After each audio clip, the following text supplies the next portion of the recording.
چه چیزی تو عمق چشاته که من یک نگاه تو رو به یه دنیا نمیدم، که بعد از تماشای چشمای تو از زمین و زمان عاشقانه بریدم. تو با کل رویای من اومدی تا تو 30 سالگی باورم زیر و روشه،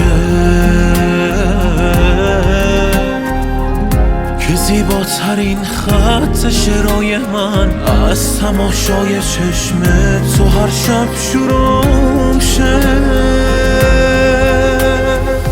اومدی تا بره فصل دیوونگی، شدی آرامش کل این زندگی. با تو هر ثانیه عاشقانه است برام، آرزوهامو هست کی به جز تو بخوام.